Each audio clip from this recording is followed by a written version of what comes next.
Hello, আসসালামু আলাইকুম। সবাই কেমন আছেন? তো আবারও চলে আসলাম। আজকে আমি রান্না করব কলিজা ভুনা করব। তো এটা আমি মুরগির কলিজা ভুনা করব। তো সেটাই শেয়ার করব আপনাদের মাঝে। তো এখানে আমি একটা প্যানে তেল দিয়ে পেঁয়াজ কুচি ভেজে নিয়েছি বাদামি করে। তারপরে এখানে আদা রসুনের পেস্ট দিয়ে ভেজে নিয়ে এখানে পানি দিয়ে দেবো।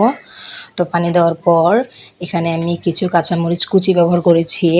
তারপর আমি এখানে লবণ, হলুদের গুঁড়ো, মরিচের গুঁড়ো, ধনিয়ার গুঁড়ো, জিরার গুঁড়ো সব কিছু দেবো। দিয়ে একটু কষিয়ে নিয়ে আমি এখানে দুটো তেজপাত দিয়ে দেবো। তো তেজপাত দেওয়ার পর আমি আবার সুন্দর করে কষিয়ে নিয়ে এখানে আমি কলিজাটি দিয়ে দেবো।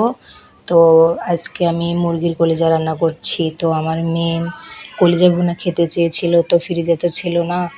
তো তার জন্য আমি তাকে মুরগির কলিজাটি ভুনা করে দিলাম। সে ছোটো মানুষ, সে তো আর বুঝবে না। তো এটা তার জন্যই রান্না করছি আজকে। তো সেটাই আপনাদের সাথে আমি শেয়ার করছি। তারপর এখানে কলিজা দিয়ে সুন্দর করে কষিয়ে নেব। তো কষিয়ে নেওয়ার পর আমি এখানে পানি দিয়ে দেব। তো পানি দিয়ে জাল করে নেব। তো কিছুক্ষণ জাল করে নেওয়ার পর আমি পানিটি যখন শুকিয়ে যাবে তখন আবারও আমি কষিয়ে নেব, কারণ আমি এটা ভুনা করব, তো সুন্দর করে কষিয়ে নিতে হবে।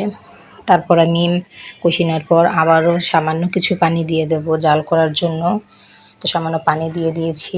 তারপর আমি এখানে নামানোর আগে আমি এখানে গোলমরিচের গুঁড়ো, তারপর আমি এখানে গরম মশলার গুঁড়ো ব্যবহার করেছি, দুটো একসাথে মিক্সার আছে। তো সেটি দিয়ে আমি সুন্দর করে কষিয়ে নামিয়ে নেব। তো আমাদের কলিজা ভুনাটা কিন্তু একদম রেডি হয়ে গেছে। তো ভিডিওটি কেমন লাগলো অবশ্যই জানাবেন। আজকের মতো আল্লাহ হাফেজ।